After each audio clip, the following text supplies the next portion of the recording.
지금 우리는 여전히 코로나19 시대를 살아내고 있습니다. 상상도 해보지 않은 새로운 도전의 시간을 지나고 있습니다. 코로나19를 통해서 그동안 우리가 알았던 소위 선진국이라는 나라에 대한 환상들도 많이 깨졌고 일상이 당연하다고 생각한 것들을 내려놓게 되었습니다. 저는 일본 선교를 하는 블레싱 재팬이라고 하는 선교 단체를 통해서 지금 일본 선교사 후보생들을 훈련하고 있는데요. 이런 일들을 진행하면서 사실 매우 복잡한 생각들 가운데 있습니다. 이 코로나19 와중에 왜 여전히 코로나로 확진자들이 많이 나오고는 일본 땅에 우리는 왜 못 들어가서 안달의 마음을 갖고 있고 안타까운 마음으로 가득 차 있을까? 그리고 그동안 우리가 배워왔던 일본 선교를 다시 생각하지 않으면 안 될 것이라는 생각들로 가득 찼습니다. 어쩜 우리에겐 아주 새로운 도전의 시기고 선교를 더 깊이 들여다봐야 할 기회인 것 같습니다.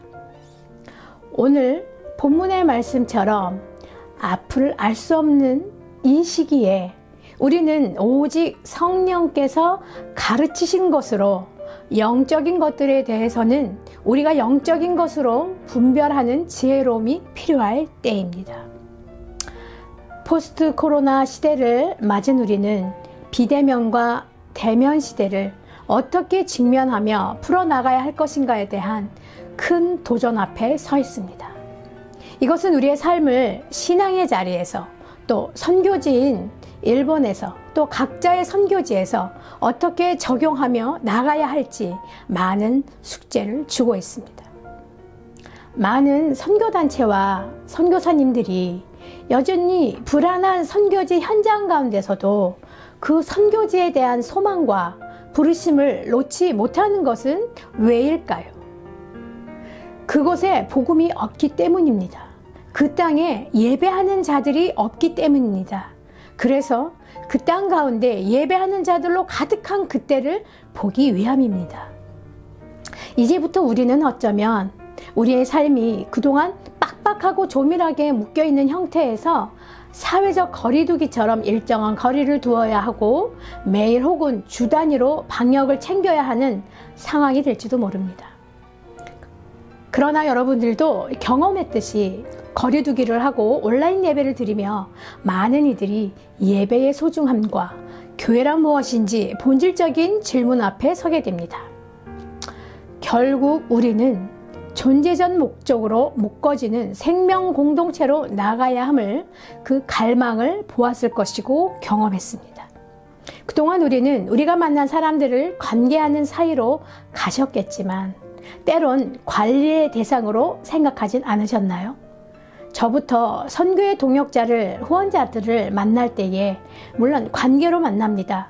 그럼에도 때로는 관리하고 있음을 보게 됩니다.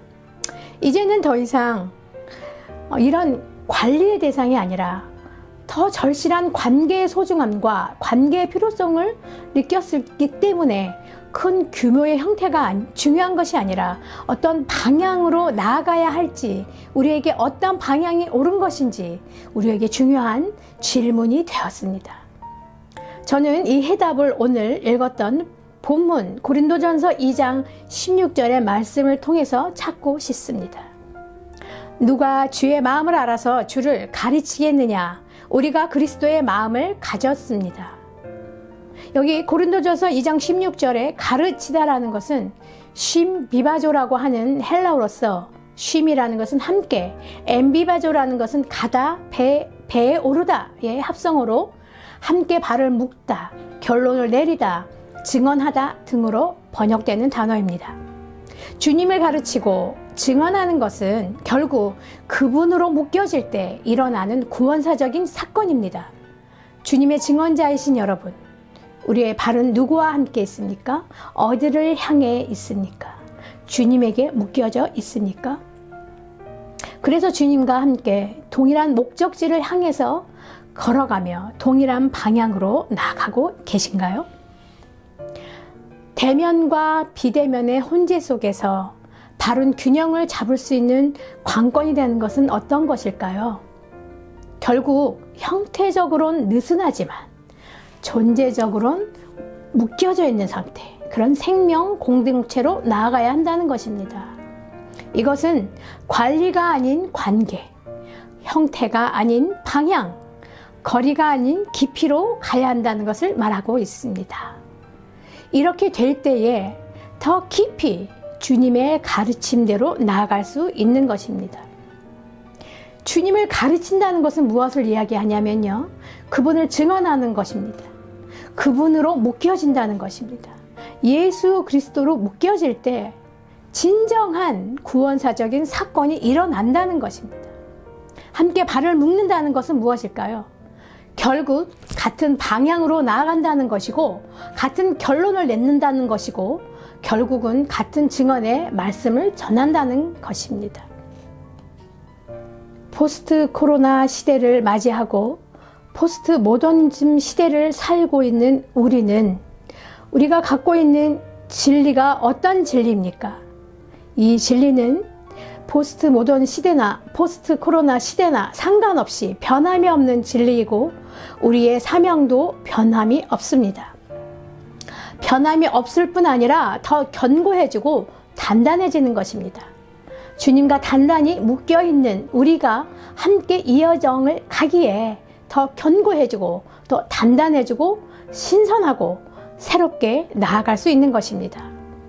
하나님 백성의 성도는 늘 새로운 세상을 꿈꾸고 늘 새로운 사람들과 늘 생각지도 못한 새로운 미래를 향한 여정입니다. 여러분, 주님과 동일한 목적지를 향해서 우리 주님 예수 그리스도와 동일한 배를 타고 가고 계십니까? 마지막으로 유진 피터슨 목사님의 메시지 성경 시편 1편의 말씀을 읽어보고 싶습니다. 그대 하나님께서 좋아하실 수밖에 죄악 소굴에 들락거리길 하나 망할 길에 얼씬거리길 하나 배웠다고 입만 살았길 하나 오직 하나님 말씀에 사로잡혀 밤낮 성경 말씀 곱씹는 그대, 에덴에 다시 심긴 나무, 달마다 늘 꽃만 바란 나무라네. 악인들의 처지는 얼마나 다른가.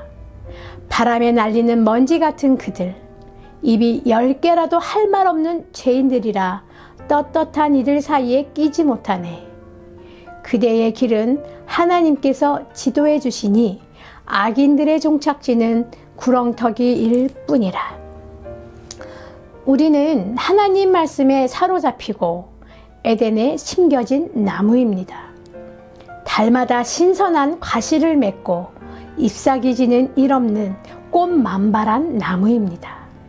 선교의 동역자 여러분, 오늘도 내일도 영원히 우리 주님과 함께 발맞추어서 꽃내음 풀풀 날리며 나무같이 든든하게 서 계시길 바랍니다. 상황의 어떠함과 상관없이 우리 주님과 함께 걸어가실 우리 모두를 주님의 이름으로 축복합니다.